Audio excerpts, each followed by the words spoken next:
Unleash the power of knowledge and connect with the heartbeat of the African diaspora. Download our African Diaspora News Channel app now on Google Play and Apple App Store. Stay informed with authentic and diverse perspectives, breaking news, and cultural insights.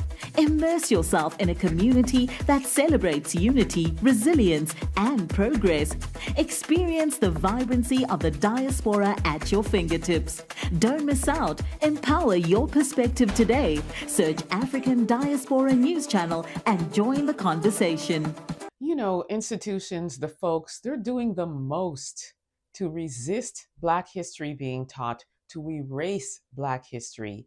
And one of the people that looks like them is calling them out.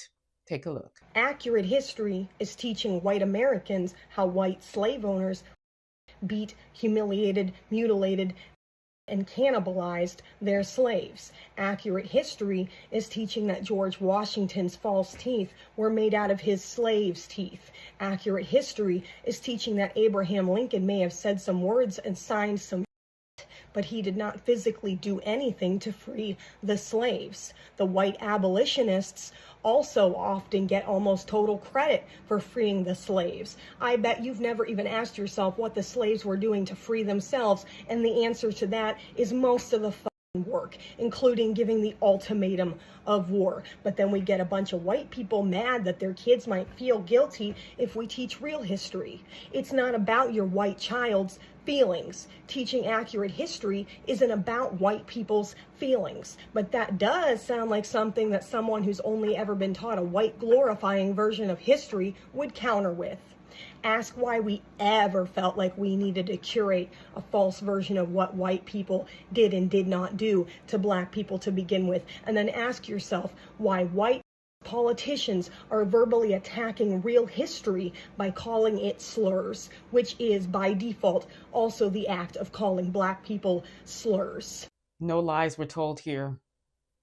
Absolutely right. Spot on. Okay. The folks' feelings, that doesn't come into play, all right? But if you want to talk about feelings, what about the feelings of the Black people who went through so much torment, so much oppression, so much unaliving, lynching, all of the things that were done to Black people for over 400 years and counting? What about our feelings? You're concerned about your children being uncomfortable. Well, is everything that you learn in school comfortable?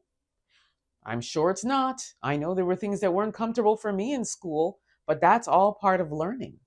And Black history is history that needs to be taught in the schools.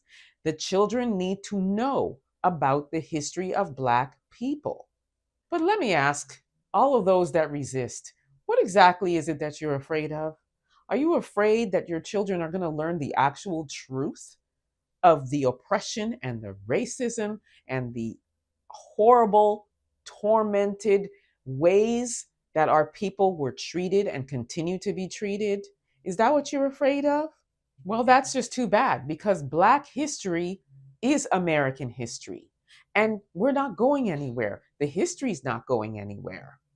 So it's time to stop whitewashing the history and make sure that we tell the whole ugly truth. So to our allies, let's keep pushing. Let's keep driving it forward. Let's keep fighting to make sure that Black history is implemented in the institutions. Or let's just push forward to build our own institutions so that our children will know the truth and the history. We're not going anywhere, neither is our history. So too bad, so sad. Get over it. Let me know what you all think about this. Don't forget to like, subscribe, share this content. Also, don't forget to download the